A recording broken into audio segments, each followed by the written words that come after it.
We're gonna try it. It's a 2009 Audi A3 2.0 turbo front wheel drive. Gonna do a rear main seal. So what you're gonna need to do is jack it up and support it. Remove the front tires. Go underneath. Remove the tube from the intercooler on the bottom. Remove the little clip. Okay, it's got the little angle piece on it. Got the little angle piece on it. Pull them off of there. Get the clip off. Then you can pull the tube right out. Also, there's a T30 Torx. It goes on this tube and bolts up to the side of the block. Take that loose too. It stays with the tube. Okay, now you want to remove part of the upper air cleaner tubes. Okay. So you want to unplug the mass airflow sensor. So you gotta put a screwdriver in there, a little flat one. Just push out a little bit, fix it up. Set that aside.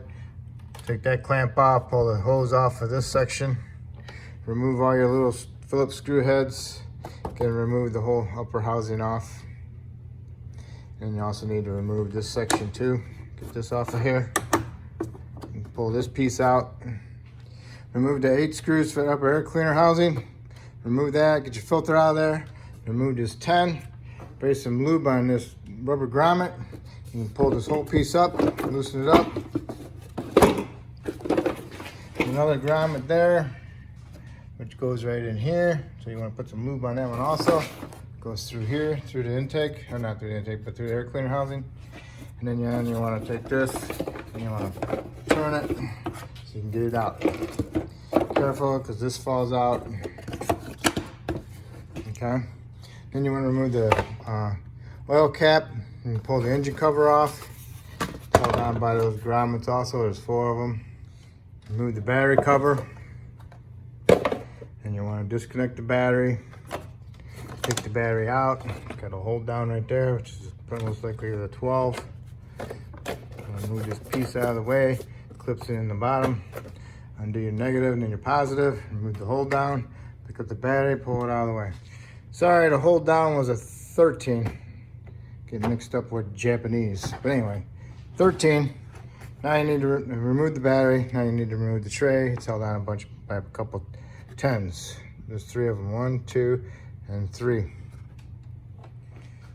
You'll need to twist it from around here because this piece goes in back behind there. Okay. This piece is held in by 2 25s. One here and one there. They go into the core support. Okay, you want to remove the upper hose. Remove the clip holding it on. And remember, lift them up by the little angles and then get them off. And then wiggle the hose, the plastic piece. Don't grab hold of this part, you'll snap it off. Grab hold of the whole housing assembly and wiggle it and pull it off. That way you can drain some of the coolant out. Okay. Now this video is going to do pulling the trans and doing the water pump. So some things you'll see over here that are removed. You don't have to remove to do the water pump. I just removed the battery and all that so I can get access over here to the trans. Next you want to remove this clip off of this hose that goes to the heater hose, off of the trans cooler. Get it off of there, let it drain some coolant. Next you want to lift this hose up out of the way. Fasten it with this bungee cord so you can get to that Torx bolt for that air tube coming off of the intercooler. And it goes to the throttle body. Loosen this hose clamp up. So now that whole tube that we took off in the beginning is loose. So we can drop that tube out. And in the bottom of that tube, we have another sensor. Remember to use your little flat blade screwdriver to push in that little tab. Stick it inside here, on there and push it. You hear it click and then you can pull it off. Take it loose off of the throttle body with some penetrant spray. and the whole thing is loose. Then you can wiggle it out of there around the lower radiator hose. You might take the lower radiator hose off down below at the radiator so you can get access to getting that tube out of there without breaking it. I wiggled the tube and got it out through the bottom. Eventually you're gonna have to take off that lower radiator hose to do the water pump. So just remember, don't do it down there, and then put your hose back up in and then connect that up. All right, and I forgot to tell you to loosen this up from here. Take that hose clamp off and then get your pliers on there and squeeze it and twist it a little bit, twist and pull, and it come off of there. So now we're gonna remove the intake. So now we need to get this piece off and undo that one and undo this one and the sensor. Okay, undo this hose from over here and just undo the clamp and then take it off the plastic pipe. Okay. Undo the starter solenoid, undo the battery cable going to the solenoid, which is a 13. Remove the ground that's below on a stud, which is a 13 millimeter nut. Remember on the these Volkswagens, remove the little red piece, push it out, go underneath with a pick up that little clip, and then you can pull it off the solenoid.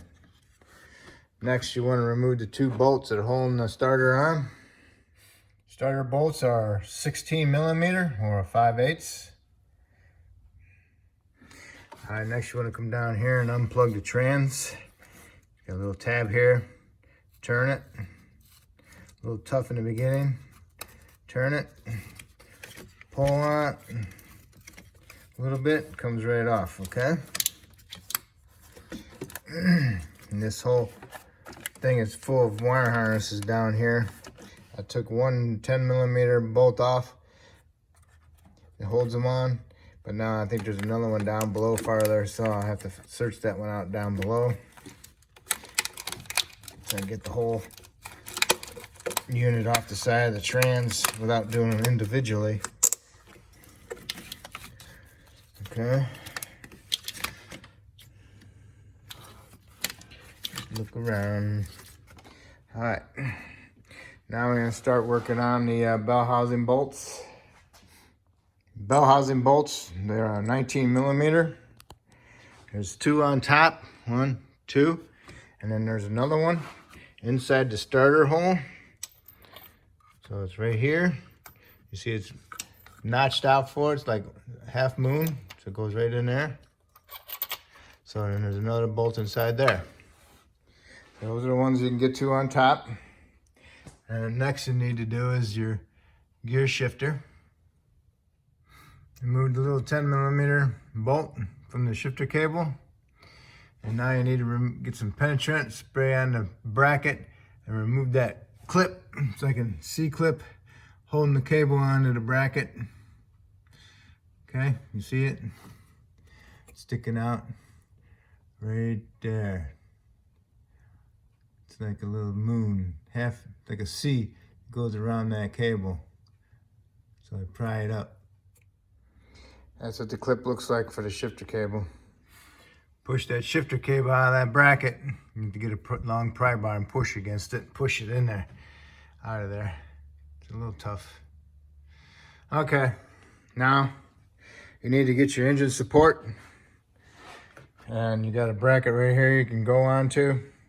Remember, engine support goes across here and across the core support and supports the engine on this side, because you're going to take out this mount and it's going to drop possibly at this time. And you want the support in there to hold the engine up when you take the trans out. Engine supported. Removed this thing. 1917s. Okay, and it drops. It drops a lot. Even with the space taken out of it, drops. Remember that other 10 for that whole wire harness? It's right here. I can take that 10 out and that wire harness will be free. And next you want to remove the left inner fender well. Use a T25 Torx to remove the screws. And those fasteners. Next, you want to remove the left drive axle. This is a 24 millimeter, very tight, won't come loose. 24 millimeter, 12 point, okay? So I'm gonna have to work around it. So I'm gonna undo, also, you gotta do this anyway. Undo the lower ball joint bolts, nuts. Those are 16 or 5/8. Take the tie rod end nut off. That's an 18.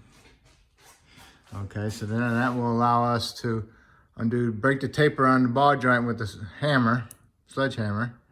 Break the taper loose, pry this control arm down. Now you can take this whole strut assembly and go like this with it.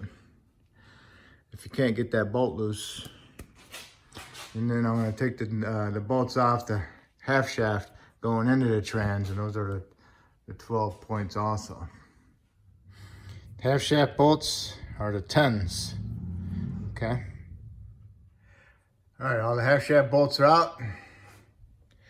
Little control arm off of the bar joint.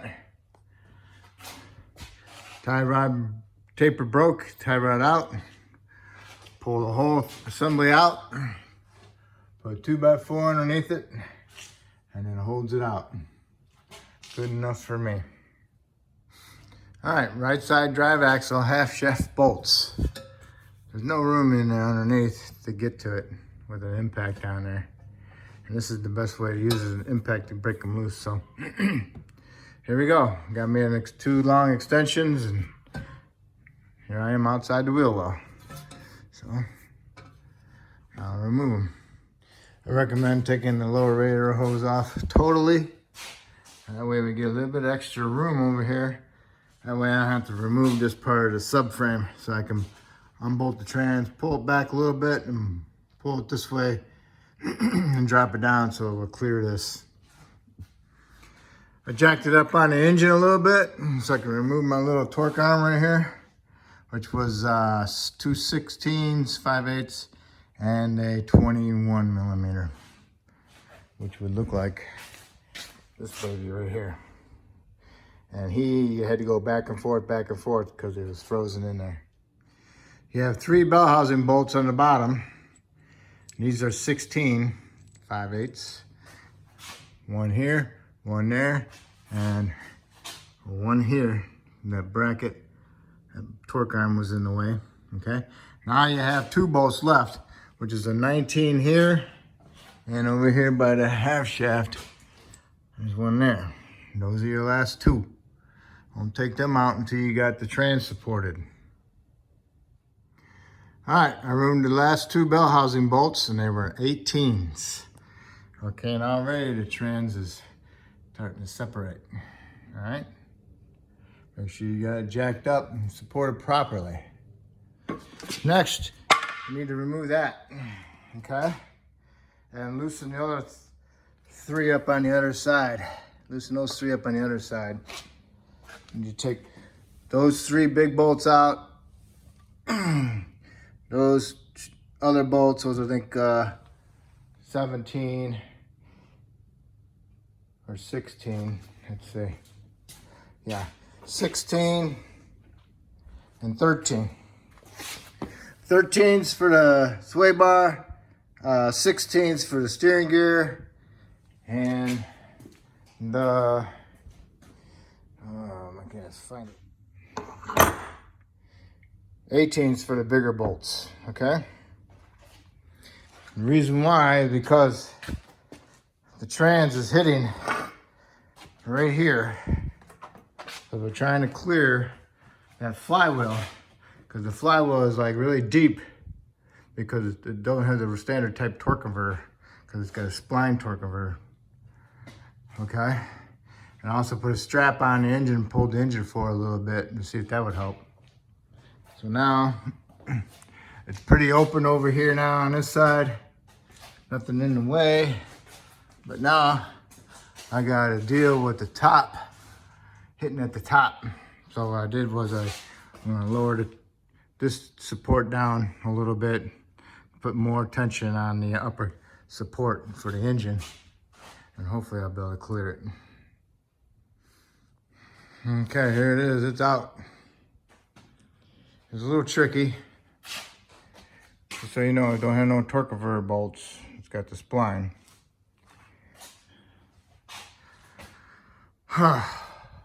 So, and yes, there is a dowel right here on the bottom of the rack.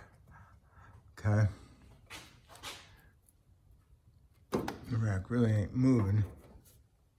But anyway, so now, gotta remove the flywheel with this dampener in it. Takes a pretty big size T 12-point socket, inverted.